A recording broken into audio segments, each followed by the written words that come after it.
Carver's Cave is located in the capital city of St. Paul, Minnesota. It is overlooking the mighty Mississippi and has many dead Indians due to its sacred burial grounds. Carver's Cave is one of the many wonders of St. Paul. Mounds Park is located 200 feet above Carver's Cave, but very much still intertwined with it.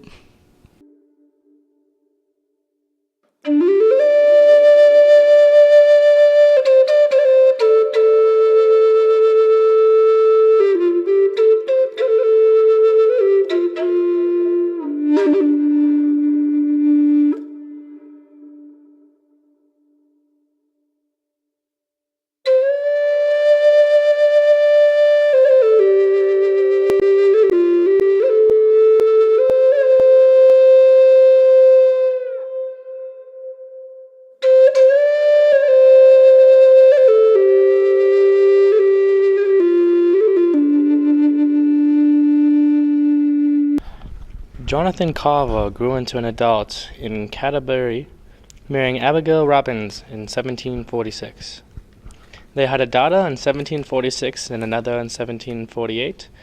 The family then settled in Montauk, Massachusetts, where another 5 children were born. He became town selectman in Montauk before entering the Massachusetts militia in 1755, and by 1763, the end of the French and Indian War, Carver had become a captain with his own company of militiamen. Between 1,500 and 2,000 years ago, Indian people chose this high bluff along the Mississippi River as a resting place for their dead. The impressive burial mounds built over a period of many years remind us of the diverse peoples and cultures that flourished here long before the first European explorers arrived in the late 1600s. Archaeologists today believe that the original builders of these mounds may have been a Hopewellian culture similar to the groups in the Ohio River Valley. These people probably moved west into the eastern edge of present-day Minnesota about 400 AD and were eventually estimated into other regional groups.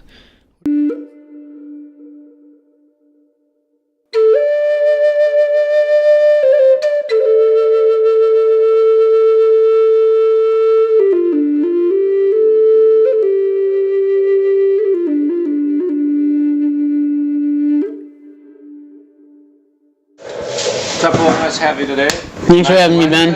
Yeah, it's a nice Wednesday. So anyway, you grew up in Mounds Park, right? Right down there? Or? Yep, I grew up right down the street from there. Yep. Yep. You went there as a kid? Yeah, I went there as a kid a lot. I still go there occasionally. You know, it's a good park. It's all right.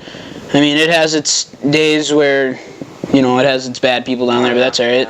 Yeah. You know, I enjoy watching the 4th of July fireworks down there. Oh, yeah. On the bluff. Good place. Scenery of the city there? Yeah, it's all right. It's nice, especially when everything, you know, it's sun's gone down and the lights are on in downtown St. Paul. Pretty calm. Good. Yeah, it's a pretty nice place. And, you know, once you get down, necessarily it might not be the bluff, but you can take the trail down to the Mississippi and go fish. So, oh, yeah? You ever do any bike riding down there? Or? Yeah, I take the Sweet Hollow Trail, or I'll take the Mississippi Trail, just depending on how much time I have. Yeah. Okay, sweet. So, did you ever go down to the Carver's Cave down there? Yeah, I used to go down there with my mom and my dad. Yeah. We used to walk the dog down there a lot, because we enjoyed that. And then my sister was born, and we just stopped going, because, you know, things got busy around the house. Oh, yeah. You ever see the trains go by down there? Oh, yeah, I used to love the trains when I was little. You know, I was big into Thomas the Train and reading the book, The Little Train That Could. Yeah, living the life there. Yeah, down on the Mississippi Railroad. See any other caves down there? I mean, I know there's a couple other ones, but I mean, I was little at the time, yeah. So I wouldn't necessarily remember. I mean, if I asked my mom, she could probably tell me if there were other caves down there, but I just remember Carver's Cave, because, you know, we just talk about it a lot, because it's good old-time memories. You ever see, is there one with the iron rod bars in the front of that? I think so. Yeah. I'm not 100% sure. No? No, I wouldn't remember that one. I mean, I know I've heard about it, but I wouldn't remember it. Yeah, so that was actually a brewery back in the day. It was? Yeah. Cool. Yep, so that was, I know they used to back in the 1900s, they used to sell liquor out of there and stuff to just people coming by. So Nice. it was kind of like a trading post there at Carver's Cave, and then the Indians used it as a ceremony place and stuff like that. So Powwows. yeah. So up in the little hills up in the park there. Yep. You ever hear anybody finding anything or anything? I know. The government checked those things out. I remember like when I was little and we would go down there, like I'd ask my mom and be like, oh, what are in those hills and stuff like that. And she told me like the government found like, bodies, and they found like, Native American weapons. Yeah, like skeletons, yeah. And she would find, they would find, the government would find stuff like Native American weapons like axes and bow and arrows and stuff like that. Yeah. And I know in, I think it was the 1980s, I'm not entirely sure. Yep. I know they put the fences up, like to protect people from... Oh yeah, trying to dig up all that. Like trying to dig up on the hills and trying to go on them, because I know like in the Native American culture it's considered sacred land. Oh yeah, definitely, yeah. And Yeah. part of our history and stuff in the park, so. Yep. Yeah, definitely. Okay, so anyway, William, last question. So, I don't know much about it, but what's that big, tall, the big, kind of, it's like a,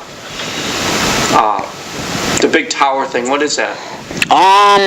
Let me think here. I think it's called the Airway Beacon, but I'm not entirely sure. That sounds right, yeah. I know it's over 110 feet tall. Yep, yeah. And I know it's pretty old. Yeah. I think it was made in the late 1920s. I'm not entirely sure, but I know it was like 27, 28, 29. Okay, yeah. I'm not sure when, but I know it's pretty old. Yeah, it has that light going around it or whatever. Yeah, the light at the top. Yep. And that's so that stands out at night. top of the park, So there's that airport right down, across the Mississippi there. Yeah, I think that's the I don't know necessarily if it's military. Yeah, a little bit. Yeah, they have a little bit of military stuff going on down there, and some fighter jets. Small St. Paul Airport. Half and half, yeah. Yeah, sometimes I wonder if it's like for personal jets. Yeah, that too. So yeah. Anyway, that concludes the interview. So. Thanks for having me, bud. Appreciate it. We'll see you around. Yeah, I'll see you around. Okay.